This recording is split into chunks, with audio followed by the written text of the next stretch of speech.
Hey guys, I just hauled this generator out of the building. Look at the video. I'll put it up there somewhere. And I came out here to these batteries and I'm like, you know what? It's 3 in the morning. I'm out here in my little shop area. And by the way, I got me a whole ass load of these for 25 bucks a piece, man. Good. Renergies. And I'm out here and I'm like, let's go in here right quick. I bet people don't know that I hook up and run lead and lithium together, lead acid and lithium together. Yeah. All of that is hooked to that lead. Let's show you how. Come on, I'll be right back. We're going to show you.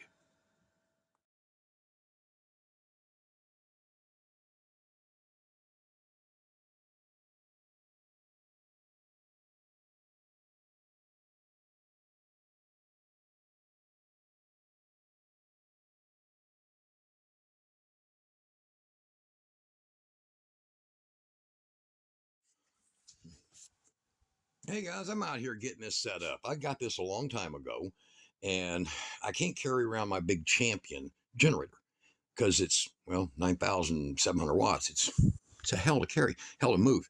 So we got this one.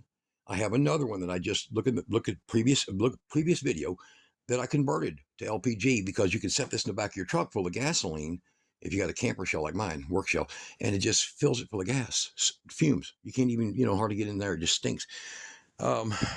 So I'm out here getting that ready, and I'm like, this is something people should know. Now, I want you to look. It's 3:06 a.m. Sunday, March the 2nd. Yeah, I'm up in the middle of the night. I can't sleep. So let me show you something. There's a little device that I use. These are hard to come by, but most of the other ones work fine for it. But I like this one. I want you to look over here. All of these are on at 3:06 a.m. Voltage in the battery bank, 13.0. What the hell, right? Okay, hold on. Let me show you. No one's ever got to see this part. I'm going to show you. Some people seen this. All right, these are all salvaged. 1, 2, 3, 4, 500 amp, and then 140 amp hour. So that's a 140. So you have 640 amp hour right here. Kind of cool, huh? Connected to that. See? Look. There you go. See? Connected. Right there. To all of those. Okay. And every one of them is just 6 gauge. Just 6 gauge wire. Runs off every one of those. Because they're all bus barred. They're all manifolded into, so they don't require. And what that does is that prevents overdraw and strain on the batteries. Now, we're sitting here right now. It shows 12.9 on this one. These are the best ones to get. Because you can set one for one voltage, one for another, one for another. And I use 2 gauge wire on all of these, 2-aught wire, because, continuous 140. It's usually only 50, but continuous, if it was that way, would be rough. Okay. Now, let's go out here and show you what these are connected to. These are connected to this. So this cable comes over here, 1, 2, 3, to this main bus bar. But what the hell is this bus bar connected to?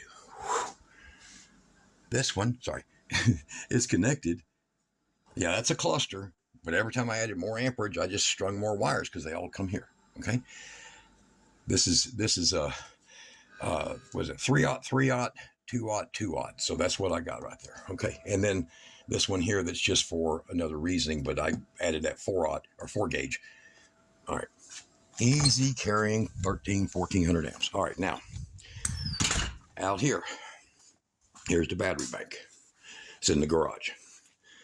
This is lead acid. This is all lead acid. Over here, this is the ones going to the terminals you saw below. Now the rooster just saw the light on my phone, so he's crowing. These are the ones you've seen going in there. So here's that red wire. Here's those 3-aughts. Here's those 2 gauges, okay? Sitting in here, lithium, okay? Lithium batteries. These lithium batteries are direct connected to all this lead acid. Direct. But it gets better. Okay. So you're like, well, dude, that's dangerous. Squirrels are going to die. Oh, yeah, probably. All right. So I use these for a reason. This one is set to disconnect at 12.5 volts. And what that does is that disconnects so that I don't overdraw my lithium. It rarely has to. It's what? 3:10 a.m. in the morning. Okay? 3:10 a.m. And, oh, that one, inverter, go look at the video. I'll put a link. Man, it works good. Okay? And don't mind all the junk. Look, we got junk everywhere. All right. So we got no solar coming in, of course, because it's 3 a.m., right? Okay.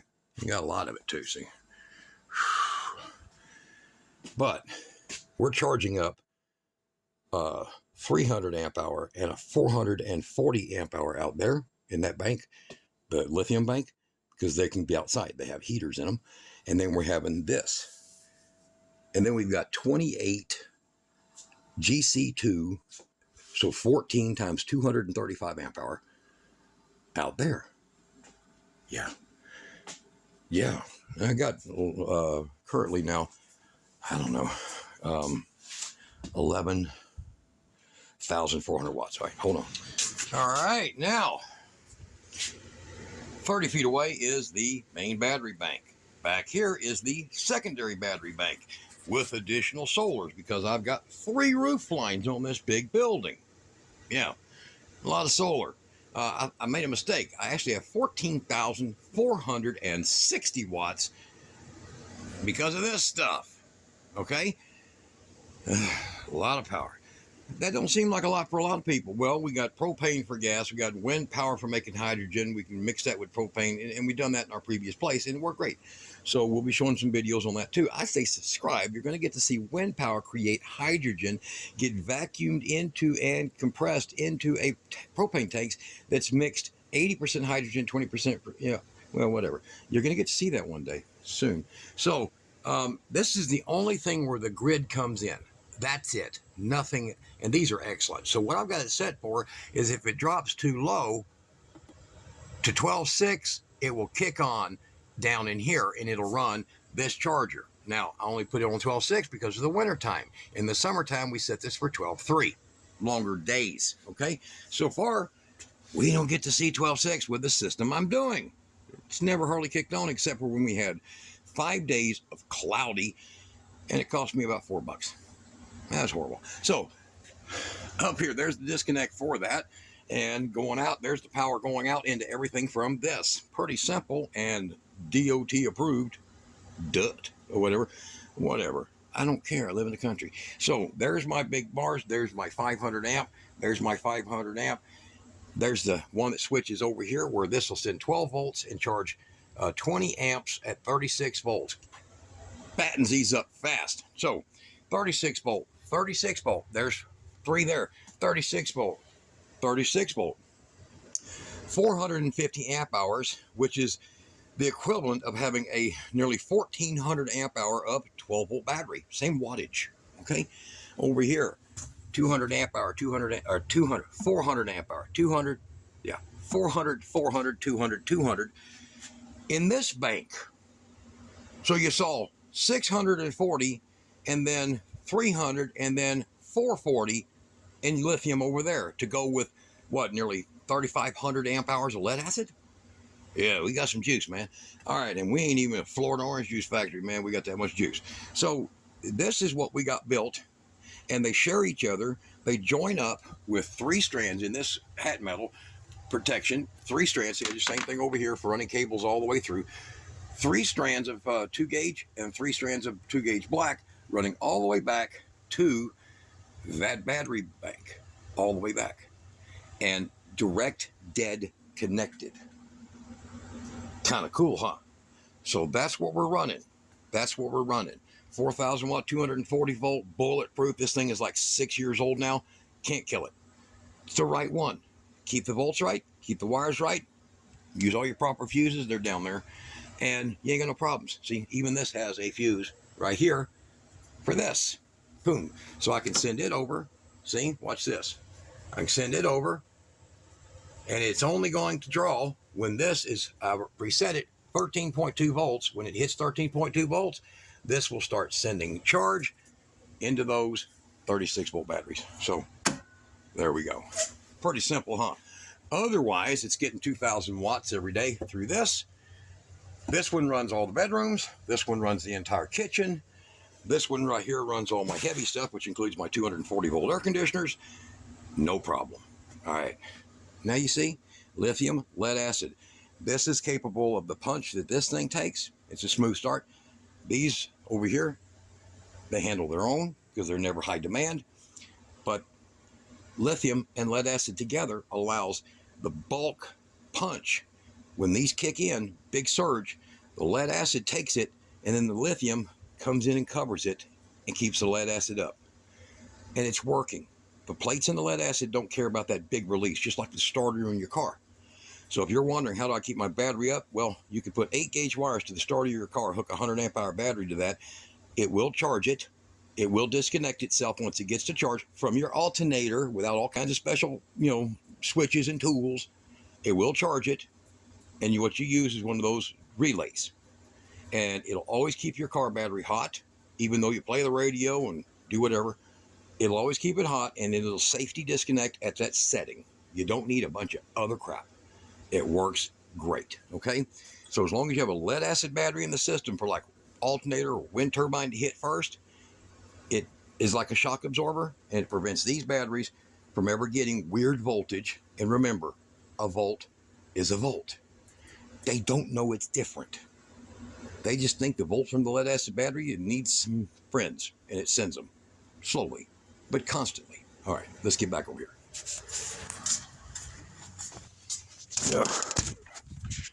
All right, so those cables, luckily wasn't hard run, are now, everything is all connected back to this mains in one way or another. And I do use heavy everything. See, that's like 4-gauge right there, I think. See, number 4. All right, and I only use Temco because I've never had a problem with Temco. Other crap, I don't know. They split, the wire will split. But just wanting to show y'all, when people keep telling you, you can't do that. Yes, you can. Yes, you can. Now, you can connect lithium to lead acid because they both have identical charging characteristics. Identical. The difference is the float. But you don't have to put float on these once you've connected your lithium to your lead acid. Because the lithium, it is the freaking float. Look it up if you don't understand what I'm talking about. It's the float charge. They are your float charge. So you'll set user control, or you'll set it to AGM. Or, I'm sorry, let me rephrase that. You'll set user control, or you'll set it to gel. All these are running on gel. They take these batteries to 95%. Now, here's the cool part. Back out here. These batteries are, 3.5 years old? I hardly ever have to put water in them. Why is that? Well, they get up to 14.6 and they don't stay there. They peak and they come off of it. And they stay right around 14 even most all day long. It don't cause them to off gas. It don't cause them to scour their cells. It don't cause a problem. And I use very little water. Okay.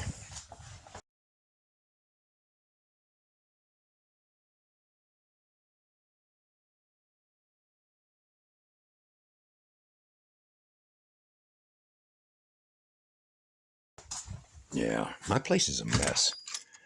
So, and yeah, you're like, look, this is as much an experiment as it is a living condition. Okay. So, take your meds. All right. So everything is built as I went. Now you got to, I don't know, people who might know my channel. I got my neck broke in 2020. Everything went haywire. Had to sell my place. Couldn't even make enough money to live. So I ended up down here, bought it, but I had to build what I could. I basically inherited a 7,000 square foot metal building, and I am building it. I'm building inside as I can. So YouTube don't pay crap anymore. Solar jobs are very rare. And if I'm lucky, somebody will send a tip and, we can buy another item. That's about how it is. But this lithium to lead acid is real. It does work. You don't got to freak out. It's your settings on your charge controllers, all of them. And look at this old antique. Look at this thing. Man, I'm talking old. Look at this. 13 volts. Now this is direct to the lithium. See, look, that's all lithium. This is all the lithium bank right here.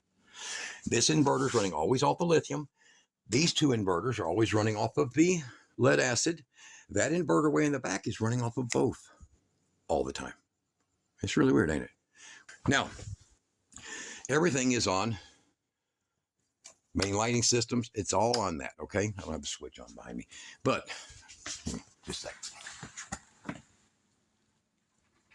There we go. So, overhead lights. So, I built all of this with the intention to just be replacing the lead acid as I went. But now, after doing gravity tests on my lead acid, they're freaking like still new. Because I started doing this originally, was these first three. And I was like, wait a minute. Instead of being at 12.3 in the middle of this time of night, or 12.2, or even 11.9, what the hell? I'm at 12.6? Well, I'll sacrifice those batteries. You know, what the hell? And I put two more on it, and I'm like, wait a minute. That battery don't know the damn bit of difference whether or not it's lead acid. We do. We know the difference. It just knows a volt is a volt. And the safety is already built in. You got to worry about that. It just knows a volt is a volt. 14.6, lead acid, 14.6, lithium, 14.6. The settings are similar, but you will not set your bulk or your float. Your float will be set at basically 13 if you set it, and there is no bulk. 14.6, max charge. That's it. That's it. These will all disconnect their charging feature and just allow output, or literally those will disconnect and just allow the solar input to be used. How cool is that? This, on the other hand, very cheap, very simple, because we needed to make sure we had 300 amps of transferability. We have that, basically 400. I could put one more. That's just a spare. But it's working great now. Nearly 2 years. Originally, I was just using 2. But when I connected the back room back there, I now need 3. But lead acid and lithium, married. They're not going to divorce court. They're not mad at each other. They're happy together. My lead acid becomes, remember, small cable. It's backfill. Do you understand? It's just backfill. Even those big 400 amperes out there are only on 4 gauge. The lithium is backfill. The bulk, the big hit, is the lead acid that can handle that.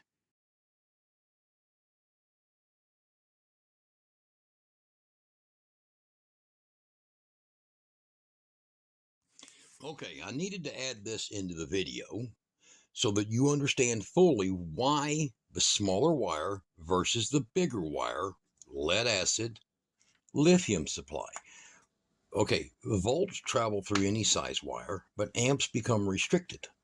They get restricted, and as soon as the wire starts incurring a little warmth, its voltage drops, which means the draw defaults to the heavier wire.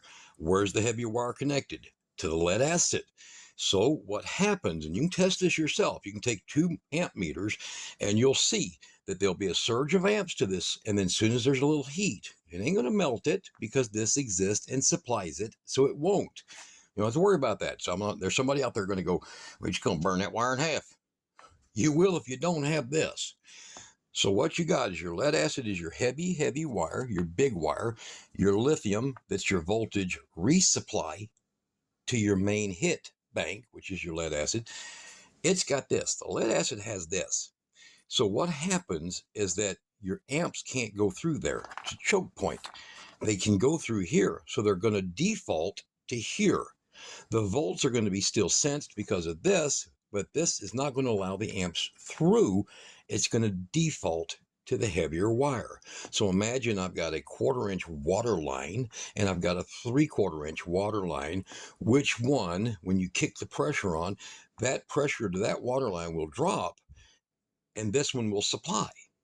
If you took this out of the combo, it would just have to go through there only. If you took that out of the combo, it'd have to go through here only. But the real outcome is the default supply will win out. And that's why the small wires reapply the voltage, recharge the lead acid, keep them full as the supply of amperage is drawn from them. All right, let's get back. I had to do that cut in so people that worry about this will understand. 2.5 years, guys. Proof. It's been working. So the lead acid takes the big startup hit. Boom. Sucks it down. And then all those little bitty tiny fine wires of the lithium coming off all those batteries fills that voltage back in. Amps, of course, with it. But think about it. When you got as many as I got, say if you get 10 100 amp hour batteries, 25 amps a piece, 250 amps backfilling your lead acid immediately, it don't pull. It don't pull hard. And your lead acid, being that it don't know any better, once that air conditioner, big refrigerator, compressor kicks on, it just feeds it the power. And then the trickle charge goes right back in. And this, look, still 13. Running a lot of power right now. Got all kinds of stuff on. It's hot tonight. It's got air conditioners running. So, look, no problems. Yeah, this rigged, man, but no problems. You can have a professional system, but you can get a couple of big batteries, large batteries, 48-volt system. Just get you 8 of those batteries. Lead acid, hook your inverters to that, and take your 48-volt, say 100 amp hour golf cart batteries, run you some 6 gauge from there to your same scenario. There you go. Those lithium batteries will not blow out their BMSs that way. They'll not go crazy. They won't drain down. And this is what? 3:22 a.m. So I figured I'd give you guys that. I came out here to work on that little generator, and I'm like, you know what? I never get to show anybody that. The lights are on because the power's through. Here, watch. Now watch. Boom. Using their activator wires. Boom. Now watch. Isn't that cool? That's all it takes. God, I got wires running everywhere, don't I? All right. So, oh yeah, we're going to be cleaning all that up. Don't worry about it. I'm telling my wife that for a long time. So, y'all look for a video on this little air rack. I've got a cattle trailer that I've got to do a bunch of repairs on, and I need this one. It's nothing capable of running my MIG. And it's time to dig it out. I'll do a video on that and show you that working on the cattle trailer pretty quick. And I've got a box that this screws into. This is for an RV. What I did is I just made this with a box I can just thread that sucker into. Okay. Or you can just plug in a 30 amp plug right there to it. Isn't that weird? But it's heavy, 10 gauge, safe. I'm going to use it on that. All right. You guys, don't listen to them when they tell you you have to have 4. You can only have 4 batteries. You can only put 4 of these together. Man, don't do that. Don't listen to these clowns. A volt is a volt. It don't know the damn difference. It thinks that lead acid battery is just a underperforming other lithium, and it supplies it with some extra juice to balance. That's all it does. 6 gauge is all you need on them. So if you put you 10 100 amp hour batteries and you had your 12 golf cart batteries, get you 2 of those, 2 of them, this one, marry it together, and tell them to piss off. Your system will work fine. Okay, you got to be good. Wow, look at the mess.